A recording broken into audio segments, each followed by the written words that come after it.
অনেক যোগ্যতার অধিকারী, শুধু বাংলাদেশের ডিগ্রি নয়, বাহিরের ডিগ্রিও পর্যন্ত তার আছে। সে যখন মাইকের সামনে দাঁড়ায়, সাংবাদিকরা পর্যন্ত তরতর করে কাঁপে, না জানি কি বলে। কিন্তু আল্লাহ যদি তারও পতন চান, মুখ দিয়ে এমন কিছু কথা আল্লাহ বাহির করাইয়া দিব। ব্রেনটা পরিচালনা কি আমরা করি না আল্লাহ?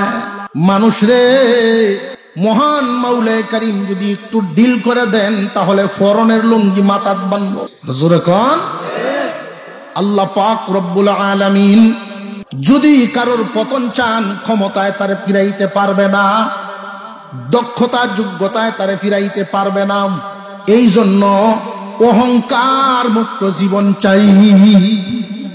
কারোর কাছে কোনো ক্ষমতা থাকলেই লাভ দেওয়া যাবে না। যারা ক্ষমতার অপব্যবহার করে, এদেরও কোনো না কোনো সময় পতন আছে না নাই?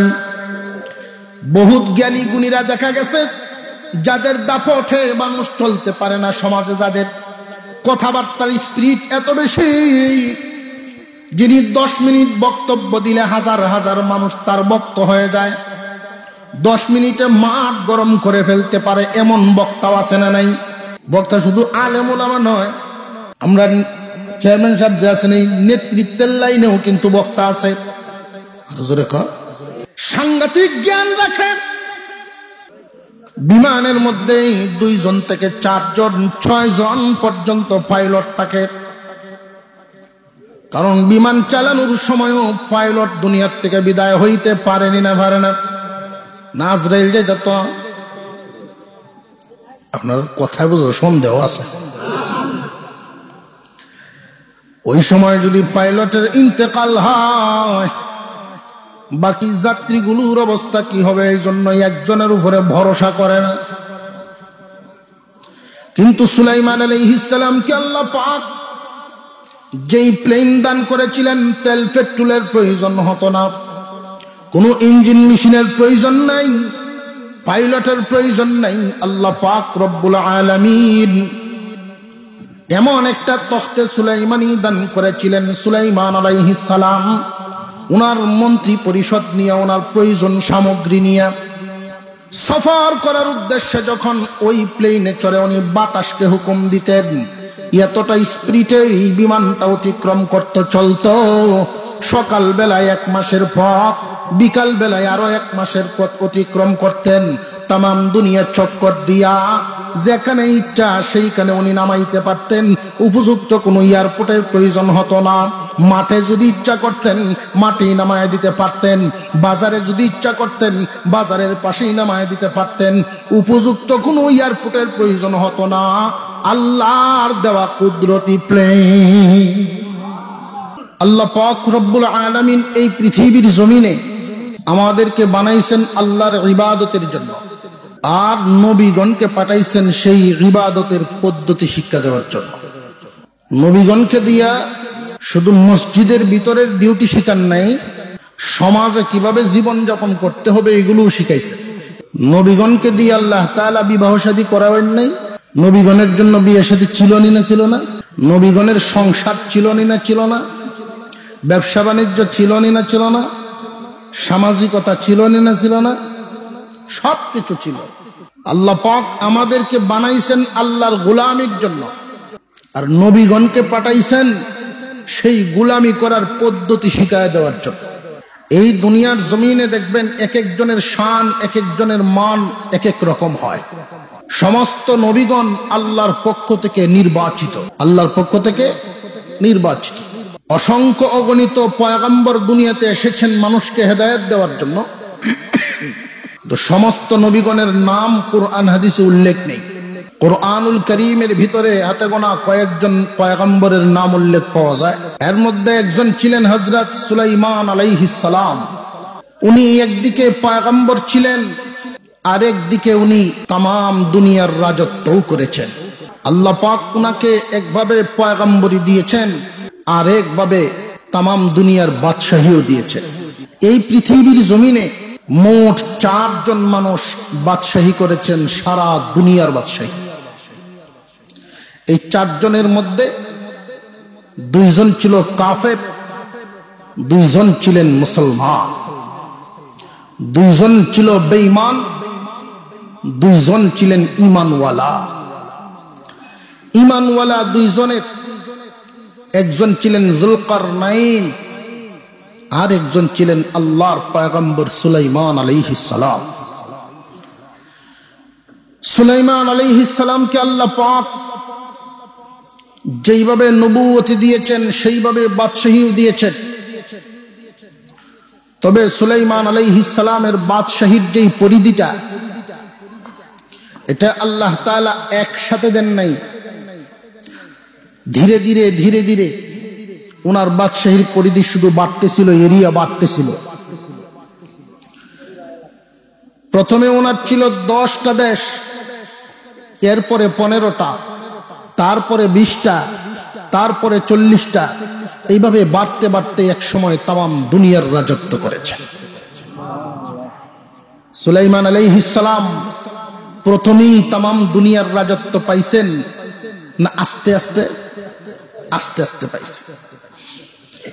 তো আল্লাহ পাক রব্বুল আলামিন সুলাইমান আলাইহিস সালামকে বাদশাহী পরিচালনা করার সুবিধার্থে একটা প্লেন দান করেছিলেন। কোন সুবহানাল্লাহ। যেই যুগে কোনো বিজ্ঞানের চর্চা ছিল না, যেই যুগে কোনো সায়েন্সের চর্চা ছিল না, সেই যুগে আল্লাহ পাক রব্বুল আলামিন কুদরতি এক তখতে সুলাইমানি, কুদরতি এক বিমান দান করেছিলেন।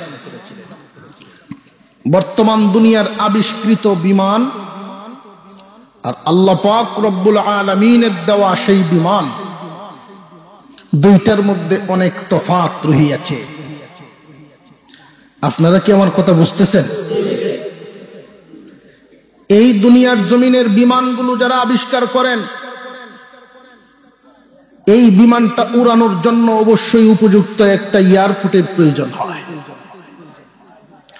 উড়াইতে গিয়াও স্পিড আনতে গিয়া একটা এয়ারপোর্ট লাগে, উপর থেকে নিচে নামাইতেও উপযুক্ত একটা এয়ারপোর্ট লাগে। এটা উপরে উঠানোর জন্য তেল পেট্রোলের প্রয়োজন হয়। এটা পরিচালনা করার জন্য প্রশিক্ষণপ্রাপ্ত সুযোগ্য পাইলটের প্রয়োজন হয়। কথা ঠিক না বেঠিক? কিন্তু সুলাইমান আলাইহিস সালামকে আল্লাহ পাক রব্বুল আলামিন যেই তখতে সুলাইমানি দান করেছিলেন, কোন রকমের ইঞ্জিন নয়, কোন রকমের মেশিন নয়। এই পৃথিবীর জমিনে প্লেনগুলো যদি উপরের দিকে উঠাইতে হয়, কোন কোন বিমানের 2টা ইঞ্জিন, কোন কোন বিমানের 4টা পর্যন্ত ইঞ্জিন ব্যবহার করা হয়। বিমানের মধ্যে 2 জন থেকে 4 জন, 6 জন পর্যন্ত পাইলট থাকে। কারণ বিমান চালানোর সময়ও পাইলট দুনিয়ার থেকে বিদায় হইতে পারেনি, না পারে না? নাজরাইল যেটা তো আপনার কথায় বুঝো সন্দেহ আছে। ওই সময় যদি পাইলটের ইন্তেকাল হয়, বাকি যাত্রীগুলোর অবস্থা কি হবে? এই জন্য একজনের উপরে ভরসা করে না। কিন্তু সুলাইমান আলাইহিস সালামকে আল্লাহ পাক যেই প্লেন দান করেছিলেন, তেল পেট্রোলের প্রয়োজন হতো না, কোনো ইঞ্জিন মেশিনের প্রয়োজন নাই, পাইলটের প্রয়োজন নাই। আল্লাহ পাক রব্বুল আলামিন এমন একটা তখতে সুলাইমানি দান করেছিলেন। সুলাইমান আলাইহিস সালাম ওনার মন্ত্রী পরিষদ নিয়ে, ওনার প্রয়োজন সামগ্রী নিয়ে সফর করার উদ্দেশ্যে যখন ওই প্লেনে চড়ে উনি বাতাসকে হুকুম দিতেন, এতটা স্পিডে এই বিমানটা অতিক্রম করতে চলতো। সকাল বেলায় 1 মাসের পথ, বিকাল বেলায় আরো 1 মাসের পথ অতিক্রম করতেন। তাম দুনিয়া চক্কর দিয়া যেখানে ইচ্ছা সেইখানে উনি নামাইতে পারতেন। উপযুক্ত কোনো এয়ারপোর্টের প্রয়োজন হতো না। মাঠে যদি ইচ্ছা করতেন মাঠেই নামায় দিতে পারতেন, বাজারে যদি ইচ্ছা করতেন বাজারের পাশেই নামায় দিতে পারতেন। উপযুক্ত কোনো এয়ারপোর্টের প্রয়োজন হতো না। আল্লাহর দেওয়া কুদরতি প্লেন, ওই কুদরতি প্লেনে চড়ে সুলাইমান আলাইহিস সালাম একদিন সফর করতে গেলেন এক জায়গায়। সফর করতে গেলে সুলাইমান আলাইহিস সালামের 3 ধরনের বাহিনী থাকতো। একদল মানুষ বাহিনী থাকতো, আরেক দল জিন বাহিনী থাকতো, আরেক দল পাখি বাহিনী থাকতো। কয় বাহিনী? 3 বাহিনী ওনার সাথে থাকতো। প্রয়োজনীয় সামগ্রী উনি সাথে নিয়ে যাইতেন। ভাই একটা কথা আপনাদেরকে বলি, এইখানে একটা পয়েন্ট পাওয়া যায়। সফর করতে গেলে যেইখানে আমরা সফরে যাব ওইখানেও কি আল্লাহ আছেন না নাই? আর জোরে কোন। আল্লাহর প্রতি আমাদের যাদের বিশ্বাস আছে, আপনি যদি ঢাকায় যান, কাকরাইল অথবা টঙ্গী ইজতেমায় 3 দিনের জন্য, 40 দিনের জন্য, অনেক সময় মানুষেরা এই কথাগুলো কিছু কিছু মানুষ বলে, আল্লাহর রাস্তায় বাইরইব গাট্টি কেন? আল্লাহর রাস্তায় যাইব খাওন কুরাক সাথে কেন? আল্লাহর রাস্তায় গেলে তো আল্লাহই খাওয়াইব। এই বিশ্বাসে বাহির হয় না কেন? যে ভাই আল্লাহর রাস্তায় বাহির হইলে যে আল্লাহ খাওয়ায়, আল্লাহ পড়ায়, এই বিশ্বাস আমাদের আছে। এরপরেও সরঞ্জামাদি সাথে নেওয়া লাগে কেন? নবীগণ নিতেন, সেই সুন্নত হিসাবে আমরাও সাথে নিয়েছি। কথা বুঝে আসছে? বিশ্বাসের কোনো কমতি না, নীতির উপরে চলা, নীতির উপরে চলা। সুলাইমান আলাইহিস সালাম 3 বাহিনী নিয়ে এক জায়গায় বসছেন, পরামর্শ করবেন। হঠাৎ করে তিনি নজর দিলেন এই 3 বাহিনীর দিকে। 3 বাহিনীর মধ্যে সিরিয়াল দিকে নজর যখন দিবেন, নজর দিতে গিয়া সুলাইমান আলাইহিস সালাম সর্বপ্রথম দিলেন পাখির দিকে নজর। খুব সবক গ্রহণ করা, এক একটা সবক। 3টা বাহিনীর মধ্যে লক্ষ্য করে দেখেন তুলনামূলকভাবে বড় এবং ছোট, বড় এবং ছোট। পাখি বাহিনী, মানুষ বাহিনী, তারপরে জিন বাহিনী। এই 3 বাহিনীর মধ্যে ছোটর দিকে কোন বাহিনী? পাখি বাহিনী। এই জন্য সর্বপ্রথম উনি পাখির দিকে নজর দিলেন। আমাদের এখান থেকে একটা শিক্ষা নেওয়া দরকার। আমরা যখন পরিবার চালাই, প্রত্যেকেরই কোনো না কোনো পরিবার আছে। পরিবারের সদস্যদের মধ্যে আমরা ছোট বাচ্চাদেরকে বেশি আদর করি। নবীজি এটাই শিখাইছেন, বাজার থেকে যদি তুমি চকলেটও আনো, তাহলে এই চকলেটটা ছোট বাচ্চারা আগে দাও। সুবহানাল্লাহ কইতেন না? وتفقد الطير فقال ما لي لا أرى الهدهد أم كان من الغائبين।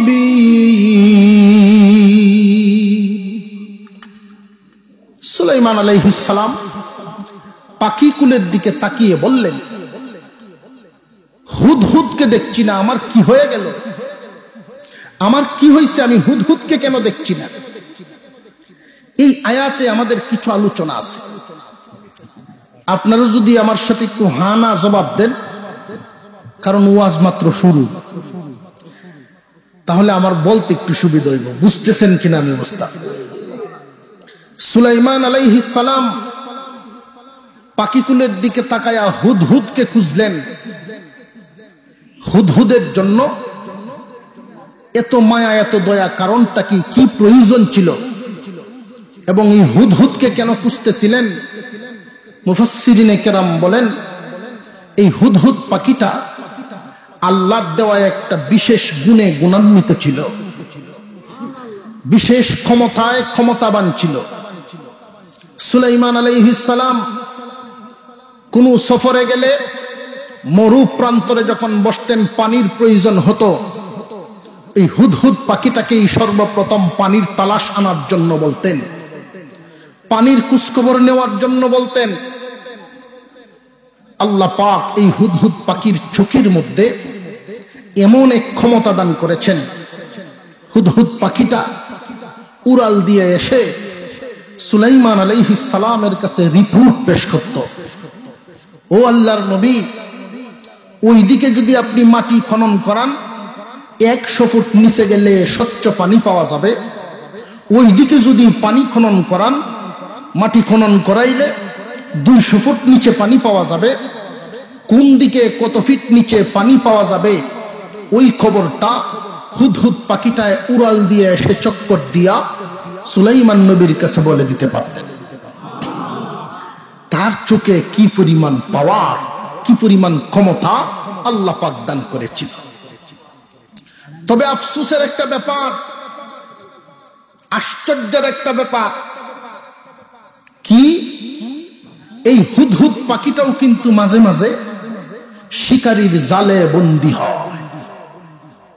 আমার প্রশ্ন হলো, ভাই যেই পাখিটা উপরে উড়াল দিয়া মাটির নিচের পানির স্তর বলতে পারে, পানির লেয়ার বলে দিতে পারে, ওই পাখিটা সোজাসুজি জালটা কেন দেখতে পারে না? উড়াল দেওয়ার সময় শিকারীর জালে বন্দী হওয়ার কারণটা কি? প্রশ্ন জাগে না জাগে না? মুসলমান ইমানদার ভাইরা আমার, এইখান থেকে আমাদের জন্য শিক্ষা নিতে হবে। এই পৃথিবীর জমিনে সবার গুণ কিন্তু সমান নয়, সবার যোগ্যতাও সমান নয়। আল্লাহ পাক রব্বুল আলামিন যখন যার পতন চান, ওই মানুষটা যত বড় শিক্ষিত হোক না কেন, যত বড়ই জ্ঞানী হোক না কেন, যত বড় ক্ষমতাবান হোক না কেন, মহান আল্লাহ পাক যখন যার পতন চাইবেন তখন আল্লাহ তাআলা তারে অবশ্যই পতন ঘটাইবেন। তার জ্ঞান বুদ্ধি ক্ষমতা যোগ্যতা কোনো কিছুই তারে বাঁচাইতে পারবে না। হুদহুদ পাখিটার চোখে পাওয়ার আছে না নাই? আল্লাহ যখন চান তখন এই পাওয়ারের কাজ করে না, শিকারীর জালে বন্দী হয়। ঠিক তেমনি ভাবে এই দুনিয়ার জমিনে আমাদের অহংকার করার কোনো সুযোগ নেই। কারোর কাছে কোনো ক্ষমতা থাকলেই লাভ দেওয়া যাবে না। যারা ক্ষমতার অপব্যবহার করে এদেরও কোনো না কোনো সময় পতন আছে না নাই? বহুত জ্ঞানী গুণীরা দেখা গেছে যাদের দাপটে মানুষ চলতে পারে না, সমাজে যাদের কথাবার্তার স্পিরিট এত বেশি, যিনি 10 মিনিট বক্তব্য দিলে হাজার হাজার মানুষ তার বক্তা হয়ে যায়, 10 মিনিটে মাঠ গরম করে ফেলতে পারে, এমন বক্তাও আছে না নাই? বক্তা শুধু আলেম ওলামা নয়, আমরা চেয়ারম্যান সাহেব যে আছেন এই নেতৃত্বের লাইনেও কিন্তু বক্তা আছে। সাংঘাতিক জ্ঞান রাখেন, অনেক যোগ্যতার অধিকারী, শুধু বাংলাদেশের ডিগ্রি নয় বাহিরের ডিগ্রিও পর্যন্ত তার আছে। সে যখন মাইকের সামনে দাঁড়ায় সাংবাদিকরা পর্যন্ত তরতর করে কাঁপে, না জানি কি বলে। কিন্তু আল্লাহ যদি তারও পতন চান, মুখ দিয়ে এমন কিছু কথা আল্লাহ বাহির করাইয়া দিব। ব্রেনটা পরিচালনা কি আমরা করি না আল্লাহ? মানুষ রে, মহান মাওলায়ে কারীম যদি একটু ডিল করে দেন তাহলে ফরনের লুঙ্গি মাথাত বানবো। জোরে কোন আল্লাহ পাক রব্বুল আলামিন যদি কারোর পতন চান, ক্ষমতায় তারে ফিরাইতে পারবে না, দক্ষতা যোগ্যতায় তারে ফিরাইতে পারবে না। এই জন্য অহংকার মুক্ত জীবন চাই। কলবটা যেন অহংকার মুক্ত থাকে সব সময়, আমি কিচ্ছু না এটা যেন মনে থাকে। সবকিছু দেওয়ার মালিক, সবকিছু দিছেন কে? আল্লাহ। এই হুদহুদ পাখিটা চোখে তার এত পাওয়ার, এত ক্ষমতা, এরপরেও শিকারীর জালে বন্দী হয় কেন? যে আল্লাহ পাক তখন তার চোখে জাল বাসান না, তার চোখে আর দেখে না, ঝাপসা দেখে জালে বন্দী হয়ে যায়। সুলাইমান আলাইহিস সালাম হুদহুদ পাখিটাকে ডাকতেছিলেন এবং নাই সুলাইমান আলাইহিস সালাম এই কথাই বলিয়া দিলেন, সাবধান, আমি নবীর দরবার থেকে, আমার মতো বাদশার দরবার থেকে গেছো, এই জাতের বাপ যেন তোমার শৈল্য না থাকে। সুলাইমান আলাইহিস সালাম উপদেশ দিয়া দায়িত্বশীলদেরকে বুঝায় দিয়েছেন, তোমরাও তোমাদের সন্তানদেরকে এইভাবে উপদেশ দিবা। তোমার বাপের পয়সা আছে দেখে তুমি অন্যদের সাথে বাহাদুরি দেখায়ও না। এইভাবে যদি আপনি সত্যিকারের উপদেশ সন্তানদেরকে দিতে পারেন, পারিবারিক শিক্ষা, এই পারিবারিক শিক্ষাটা সঠিক যদি দিতে পারেন, তাহলে এই সন্তান সুসন্তান হইব। আর যদি আপনি কই যে কার সাথে লাগছিলে ঠেলাঠেলি দিয়া, বাজারও তর্কা তর্কি হুঁচি খবর হয়েছি, কার সাথে লাগছিলে, কোথায় আনতে দু সাইড রে, কেতকি জীবনে কম কিনছি, তখন হুতে কি অবস্থাটা করবো? কথা বুঝে আসছে যে না, আমার বাপে আরো আগ বয়া দিছে, আছে না নাই? সুলাইমান আলাইহিস সালাম চিঠিটা লিখে দিয়া হুদহুদ পাখিটাকে বললেন, ওই চিঠি নিয়ে রানী বিলকিসের কাছে দিবা, ওইখানে থাইকো না, দূরে সইরে দেখবা তারা কি সিদ্ধান্ত গ্রহণ করে। ওই চিঠিটা যখন রানী বিলকিসের কাছে হুদহুদ পাখিটা নিয়ে গেল, তখনকার অবস্থাটা ছিল ওই রকম। রানী বিলকিস তার কওম নিয়ে, সেনাবাহিনী, মন্ত্রী পরিষদ সব নিয়ে সূর্যের পূজা করার উদ্দেশ্যে রওনা দিল। এই মুহূর্তে সূর্যের পূজা করার জন্য যখন রওনা দিল, ঠিক এই মুহূর্তে হুদহুদ পাখিটা আল্লাহর নবীর পক্ষ থেকে চিঠি নিয়ে হাজির। চিঠিটা যখন সে দেখলো, চিঠিটা দেখা রানী বিলকিস যেই কথাটা বলছিলেন, এটাও আজকের এই মাহফিল থেকে একটা শিক্ষা হতে পারে। কার কোন কথায় হেদায়েত হয়ে যায় বলা যায় না। রানী বিলকিসের কথাটা আল্লাহর কাছে বড় পছন্দ লাগছিল, এই কারণে এই মহিলার কথাটাকে আল্লাহ কোরআনের আয়াত বানায় নাযিল করে দিয়েছেন। قالت يا أيها الملأ قالت يا أيها الملأ إني ألقي إلي كتاب كريم। রানী বিলকিস বলে, ও পরিষদ, সেনাবাহিনী, তোমরা এখানে বসো, আমার হাতে সম্মানিত একটা চিঠি আসিয়াছে। কি নিত? সম্মানিত। সুলাইমান নবীর চিঠিটা পাইয়া কি সম্মান দিছে না দিছে না? পূজায় যাওয়ার কথা ছিল, পূজায় সে যায় নাই। সুলাইমান নবীর কাছ থেকে চিঠিটা আসছে, সম্মানিত চিঠি আসিয়াছে, এই কথাটা আল্লাহর কাছে বড় পছন্দ হইয়াছে। আমার নবীকে সম্মান দেওয়ার কারণে আল্লাহর কাছে বড় মায়া লাগছে, এই কারণে রানী বিলকিসকে আল্লাহ একটা হাদিয়া দিয়েছেন। হাদিয়াটা কি? ঈমান নামক দৌলত। এইখান থেকে আমাদের একটা শিক্ষা আছে, যারা নাকি ওই নবীর ওয়ারিসগণ, যারা নবীর ওয়ারিসগণের ব্যাপারে যারা সম্মান পোষণ করে দিলের ভিতরে, যারা নবীর ওয়ারিসগণকে সম্মান দেয়, আল্লাহ পাক রব্বুল আলামিন এই উসিলায় তাদেরকে হেদায়েত দান করে। কেউ যদি চান যে আপনার বংশধরের মধ্যে আলেম উলামা তৈরি হোক, আল্লাহর কাছে দোয়া করবেন, জমিনে আলেম উলামাদেরকে কদর করবেন, আলেম উলামাদেরকে সম্মান দিবেন, এই আলেমদের সাথে ভালো ব্যবহার করবেন, মনে মনে বড় ভালোবাসবেন, কদর করবেন। আল্লাহ পাক রব্বুল আলামিন এই আমলের উসিলায় পরকালে নাজাতের ব্যবস্থা করবেন, ইহকালে উলামায়ে কেরামের বংশধরের মধ্যে আপনি নিয়ামত পাবেন। যে সমস্ত মানুষ আলেম উলামা বিদ্বেষী হয়, লক্ষ্য করে দেখবেন ওই মানুষগুলো বেশিরভাগই দিন থেকে অনেক দূরে। আলেম উলামা বিদ্বেষী মানুষগুলো দিনের বুঝেদের ভিতরে ঢুকে না। খতামাল্লাহু আলা কুলুবিহিম, আল্লাহ পাক এদের কলবটার ভিতরে এমন ভাবে মোহর মাইরিয়া দেন, দিন দিন শুধু এদের কলব অন্ধকারেই হইতে থাকে। এই জন্য আলেম উলামাদের প্রতি শ্রদ্ধা রাখা, আলেমদের প্রতি ভক্তি শ্রদ্ধা রাখা যুগে যুগে মানিয়ে রাখবেন। ক্বালান নবী সাল্লাল্লাহু আলাইহি ওয়াসাল্লাম, ইন্নাল ইলমা ওয়াল আলিমা লাম তুকতাব লাহু খাতিআতুহু আইয়াম হায়াতিহি। যেই মানুষ আলেম উলামাদেরকে মহব্বত করবে, আল্লাহর কালাম নবীর হাদিস এই ইলমে দ্বীনকে মহব্বত করবে। ইলমে দ্বীনের বড় সম্মান তার দিলের ভিতরে, তার দিলটার ভিতরে ইলমে দ্বীনের সম্মান আছে, আলেম উলামাদের সম্মান আছে।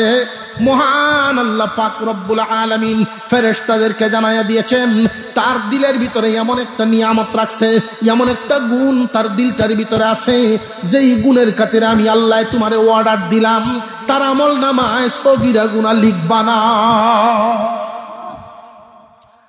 আলেম উলামাদেরকে কদর করার দরকার আছে না নাই? জানিয়ে রাখবেন বর্তমান জামানায় যারা আছেন, আমরা যেই যুগের মানুষ আল্লাহ তাআলা সেই যুগে ওই উপযুক্ত আলেম উলামাই দান করে। আল্লামা আশরাফ আলী থানভী রাহমাতুল্লাহি আলাইহিকে তালাশ করলে তো আর এখন পাবেন না। হুসাইন আহমদ মাদানী রাহমাতুল্লাহি আলাইহিকে তালাশ করলে পাবেন না। যেই যুগে যে উপযুক্ত আল্লাহ সেই নিয়ামতই দান করেন। মোবাইল বাইর হইছে, এখন মোবাইল যদি নষ্ট হয় ঠিক করার মেকানিকও বাইর হইছে, না বাইর হইছে না? জোরে কোন মুসলমান ভাইরা, রানী বিলকিস খুব সম্মান দিল চিঠিটাকে। আল্লাহ বড় খুশি হইলেন, আমার নবীর চিঠি পাইয়া সে খুশি হয়ে সম্মান দিছে। মন্তব্য তার দাওয়াত মানা না মানা পরে একজন লোক চিঠি পাঠাইছেন, সম্মানিত চিঠি বলিয়া যে সম্মান দিছে, আল্লাহ নবী এই সম্মান পাইছেন, আল্লাহ বড় খুশি হয়ে গেছেন। আল্লাহ খুশি হইয়া তার জন্য ঈমান নামক নিয়ামত লিখে রাখছেন। কেমনে? পরবর্তীতে সুলাইমান আলাইহিস সালামের হাত ধরেই রানী বিলকিস ইমানদার মুসলমান হয়েছিলেন। সুবহানাল্লাহ। এখন আমাদের প্রশ্ন, এই চিঠিটাকে সম্মান দেওয়ার কারণটা কি? সম্মান দেওয়ার কয়েকটা কারণ। এর মধ্যে একটা কারণ হলো, এক দেশের বাদশা যদি আরেক দেশের বাদশার কাছে কোনো চিঠি প্রেরণ করে, অবশ্যই একটা পদ্ধতি আছে না নাই? তখনকার যুগের যেই পদ্ধতিটা ছিল, তখনকার যুগেও কিন্তু চিঠি পাঠানোর ব্যবস্থা ছিল, কিন্তু ওই ব্যবস্থাপনার পদ্ধতিটা ছিল ভিন্ন। আমি একটা উদাহরণ আপনাদের সামনে দিলে খুব বুঝে আসবে। আমাদের এই বাংলাদেশে 64টা জেলা ভাগ করা আছে না নাই? 8টা 9টার মতো বিভাগ ভাগ করা আছে না নাই? এই যে বিভাগগুলো এক একটা এলাকায় এক একটা। এখন তো মোবাইল ফেসবুকের যুগ। যদি চিঠি প্রদানের যুগ ছিল যখন, ডাক যুগে চিঠি আপনার বাড়িতে পিয়নে নিয়ে আইসেন না আইসে না? এক সময় ছিল এই দেশের নিয়ম, যেমন ধরেন ময়মনসিংহ এলাকায় নির্দিষ্ট একটা জায়গায় সরকারি কিছু ঘোড়া থাকতো। নেত্রকোনার পিয়নে যদি একটা চিঠি নিয়ে যদি পৌঁছানো লাগতো ঢাকায়, তখন এই চিঠিটা কেমনে পাঠাইতো? ঘোড়া দিয়া চিঠি নিয়া ময়মনসিংহ পর্যন্ত আসতো সরকারি লোক। ওই নেত্রকোনার ঘোড়াটা ময়মনসিংহ রাইখা ময়মনসিংহের ঘোড়া লইয়া ঢাকা যাইতো। শিলমারা আছে না নাই এক একটা ঘোড়ার পিছনে? কোনটা কোন এরিয়ার, এইভাবে সিস্টেম অনুযায়ী। রানী বিলকিস চিন্তা ভাবনা করে দেখলেন, মানুষ কোন পিয়নের দ্বারাই উনি চিঠি পাঠান নাই। সাধারণ রাজা বাদশারা মানুষ পিয়নের দ্বারায়, মানুষ খাদেমের দ্বারায় চিঠিপত্র আদান প্রদান করেন, মানুষ দূতের দ্বারায় চিঠি পাঠান। কিন্তু এ কেমন পয়গম্বর, এ কেমন বাদশাহ? অবশ্যই সম্মানিত বাদশাহ, সাধারণ মানুষ নয়, যিনি নাকি পাখির মাধ্যমে চিঠি পাঠাইছেন, পাখিরে যিনি দূত বানাইছেন। পাখি যার কথা মানে, সৃষ্টিকুল যার হুকুম মানে, উনি সাধারণ কোনো বাদশাহ নয়, অবশ্যই ক্ষমতাবান বাদশাহ। রানী বিলকিসের মাথায় ধরছে। এটা হলো একটা লক্ষণ। দ্বিতীয় লক্ষণ হলো চিঠি লেখার পদ্ধতি। পৃথিবীর বিভিন্ন দেশের রাজা বাদশারা যেই সিস্টেমে লেখে, সুলাইমান নবীর কাছ থেকে যেই চিঠিটা রানী বিলকিসের কাছে পাঠানো হলো, ওই চিঠিটা কিন্তু অন্যান্য চিঠির সাথে মিলে না, লেখার পদ্ধতিটা মিলে না। প্রথমেই তিনি লিখিয়াছেন ইন্নাহু মিন সুলাইমান ওয়া ইন্নাহু বিসমিল্লাহির রহমানির রহিম। আল্লাহ পাক রব্বুল আলামিনের অসংখ্য গণিত নাম 99টা নাম উল্লেখ করা হয়। মহান মাওলার গুণের কোনো সীমা নাই। আল্লাহ পাক রব্বুল আলামিন যত গুণে গুণান্বিত, এক একটা গুণের এক একটা নামকরণ করা হয়েছে, কিন্তু আসল একটা নাম আছে, আসল নাম হলো আল্লাহ। জবান খুলে উচ্চারণ করেন আল্লাহ, আরো জোরে আওয়াজ দিয়ে বলেন আল্লাহ। আল্লাহ পাক রব্বুল আলামিনের আসল নাম আল্লাহ। সিফতি নাম যত আছে, গুণী নাম যত আছে, সিরিয়ালের দিক থেকেই 1 নম্বরে রহমান, 2 নম্বরে রহিম। বিসমিল্লাহির রহমানির রহিম। বিসমিল্লাহর মধ্যে আল্লাহর আসল নাম আর গুণী 2 নাম। এই 3টা নাম বিসমিল্লাহর ভিতরে আছে না নাই? রানী বিলকিস ওইটাও লক্ষ্য করলেন, সুলাইমানের পক্ষ থেকে আল্লাহ রহমানুর রহিম,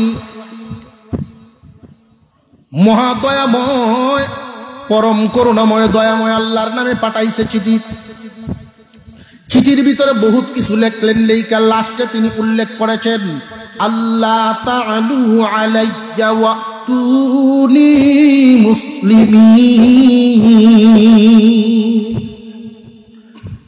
রে মহিলা, ও রানী, আমার চিঠি পাইয়া আমার বিরুদ্ধাচরণ করার চেষ্টা করবা না, আমার বিরুদ্ধে দাঁড়ানোর মতো এইরকম সাহস করিও না, এরকম দুঃসাহস করবা না, সাবধান। কারণ আমি আল্লাহর পয়গম্বর, আল্লাহর পক্ষ থেকে দিয়েছি। রানী বিলকিসেরও আন্দাজ হয়ে গেছে, আল্লাহর নাম দেওয়া আছে, রহমানুর রহিম নাম দেওয়া আছে। যদি আল্লাহর ওলি হয়, সত্যি যদি একজন আল্লাহর ওলি হয়, আল্লাহর ওলিদের কোনো ভয় আসেনি। আল্লাহর ওলিদের সাথে আছেন কে? নবীগণের সাথে আছেন না নাই? আল্লাহর নবীর সাথে আছেন আল্লাহ। রানী বিলকিস কিন্তু অনেক ক্ষমতাধর ব্যক্তি, কিন্তু ক্ষমতাধর হইলেও সুলাইমান নবীর কাছে কিচ্ছু না। রানী বিলকিস বড় চিন্তায় পড়ে গেল, কোন দেশের রাজা বাদশাহ এইভাবে তো আমাকে বলে না, এইভাবে ঠেক দিয়া এইভাবে আমাকে তো আর দাওয়াত সিস্টেম অনুযায়ী দাওয়াত দিছে। উনি বলছেন আত্মসমর্পণ করার জন্য, আত্মসমর্পণ করতাম, মুসলমান হয়ে যাইতাম। যদি মুসলমান না হই, তার বিরুদ্ধে কিন্তু অ্যাকশন নেওয়া যাবে না। চিন্তায় পড়ে গেল, কি করব না করব। রানী বিলকিস বুকা না বুদ্ধিমতী? বুদ্ধিমতী, এত বুদ্ধিমতী, মাঝে মাঝে দেখবেন যদিও পুরুষের মাথায় নারীর তুলনায় অর্ধেক বুদ্ধি বেশি দেওয়া আছে, বেডাইনের তুলনায় বেটেনের বুদ্ধি অর্ধেক কম। কথা নেই কম, কিন্তু অনেক মহিলা আছে বুদ্ধি খাড়াইতে পারে বেশি। কইলতাম একটা ঘটনা, কইলতাম হুজুর তো আয়া পড়ছেন, সম্ভবত চা খাই আয়া পড়বেন। আমি এর ভিতরে আপনারা একটু গুন্ডা বাঙ্গায় থেকে গেলি। এই রানী বিলকিস খুব বিচক্ষণ মহিলা, মহিলাদের মধ্যে অনেক বিচক্ষণ আছে। এক বেডায় বাড়ির ফার্ম দিছে, গরু লালন পালন করে। তো গিরস মানুষ বাছুর হয়, বাছুর হইলে এই বাছুর প্রতি বছরে বছরে জায়গা মরিয়া। তো গাবি থয়ে যদি বাছুর মরে, গিরসের মন কি বালা তাহে না খারাপ হয়? খুব খারাপ হয়। 1 বছর 2 বছর 3 বছর এইভাবে যখন দৌড়ি মরা শুরু হইছে, তার মনের অবস্থা খুব খারাপ। 4র্থ বছর সে মনে মনে মান্যত করছে, আল্লাহ এইবার যদি থয়ে যাও, এবারের বাছুরটা যদি থাকে, তাহলে এই বাছুর লালন পালন করাম, গরু বানায়াম, এই গরু বেচ্ছা আমি তোমার ঘর মসজিদে দিলাম, গরু বেচার পয়সা আমি নিতাম না। আল্লাহর কি কুদরত! বাছুর হইছে, টিকেও গেছে, মরছে না, হইছে দেহা বাছুর। লালে লাল বাবা শাহজালাল। 3 বছরে 5 বছরের সমান বড় সার হয়ে গেছে। এখন তো বিশাল্লা সার, সারা এলাকা মানুষ তামসা দেখে, এত সুন্দর সার হইছে, হাই রে খাওয়ায়। এখন তো বেটার আস্তে আস্তে লোভ লাগা শুরু হয়েছে। মানছিলাম অর্ধেকটা মানতাম, একটা আমি নিয়েছি। হাই রে মানছিলাম অর্ধেকটা মানতাম, এটা কোন কামটা করলাম।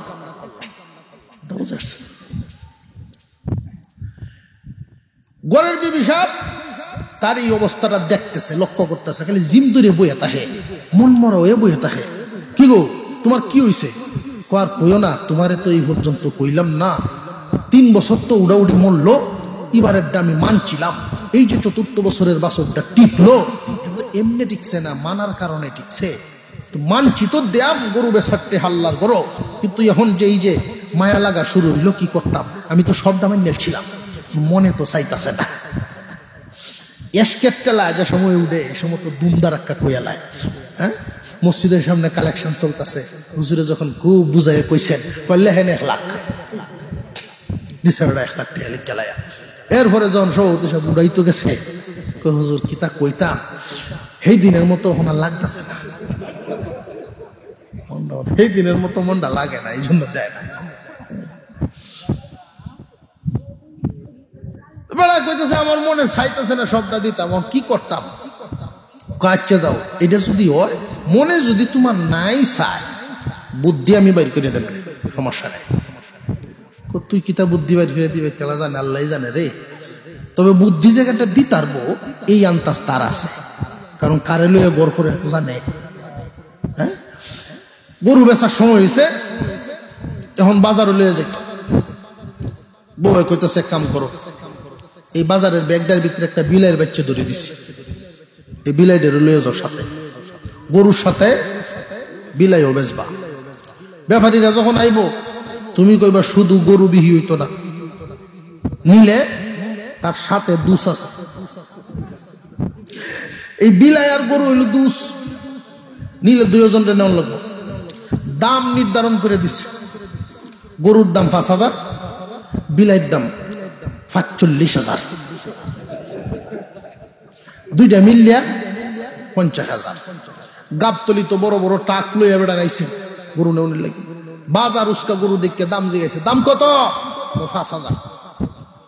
কই সুরি উড়িয়াঞ্চ, বুঝছিল দুস্থ আছে সাথে, দুস্থ কই ব্যাগের ভিতরে বিলাই। 2টা মিললে একসাথে নাও, বিলাইয়ের দাম কত? 45,000। কই এই দেশা বেড়া 45 আর বিলাই দে 5। কয় না আমি যে ভাই কইছি, তোমার বুঝ হইলে ফর্তা মিললে আয়, নইলে যাও। ব্যাপারের হিসাব মিলাই দেখলো যে 2টা মিললে 50। তাহ তোলার সময় আমি গরু তুলাম, বিলাই তুলতাম না। বেচে আইলো বাড়ির, বউ এসে গেছে, বেচে আইস? হ্যাঁ। বিলাই কত বেচছ? 45। ওটা আলাদা করো তো, এটা তো। আর গরু 5, ওই মসজিদে দিলাম। তোমার মান্যতা আছে, গরু বেচার টাকা দিবা, গরু বেচার টাকা এটা তুমি কি জাতের খেলাটা খেলছো? কথা বোঝা যাইতেছে? আমরা একটু জিকির করি, লা ইলাহা ইল্লাল্লাহ, লা ইলাহা ইল্লাল্লাহ, লা ইলাহা ইল্লাল্লাহ, লা ইলাহা ইল্লাল্লাহ, লা ইলাহা ইল্লাল্লাহ, লা ইলাহা ইল্লাল্লাহ মুহাম্মাদুর রাসূলুল্লাহ। রানী বিলকিস সুলাইমান আলাইহিস সালামের চিঠি পাইয়া চিন্তায় পড়লেন, উনার সাথে তো বাড়াবাড়িটা করা যাবে না, তবে একটু পরীক্ষা করে নিন। পরীক্ষায় যদি উনি টিকেন, মনে করব উনি সত্যিই আল্লাহর নবী। আর যদি পরীক্ষায় টিকেন না, দুনিয়ার মাল পায়া যদি উনি খুশি হয়ে যান, তাহলে বোঝা গেল আল্লাহর নবী না, আমার দেশের প্রতি উনার লোভ, উনার চোখ পড়ছে, তখন সিদ্ধান্ত নিব যুদ্ধ করব কিনা। উনি কিছু উপঢৌকন দিয়ে পাঠাইলেন। নবী সুলাইমান আলাইহিস সালাম উনি কি আল্লাহর নবী কিনা, এতে কোনো সন্দেহ আছে? আল্লাহর নবীর কাছে উপঢৌকন পাঠাইছেন, উনি গ্রহণ করেন নাই। লম্বা কাহিনী। উনি ঘুরাইয়া দিছেন, গিয়া বলো তোমার রানী খেই এই সমস্ত স্বর্ণ লইয়া উপঢৌকন লইয়া খুশি থাকতো। আমি এমন একটা বাহিনী পাঠাইব তার দেশে, যেই বাহিনীর মোকাবেলা করার ক্ষমতা তার নাই। এই খবর পায়া রানী বিলকিস রওনা দিছে। আর চলতো না, পয়সা দিয়া কিনন যাইত। একজন মানুষকে যাচাই করার জন্য ভালো মানুষ না মন্দ মানুষ সহজ হিসাব লেনদেন।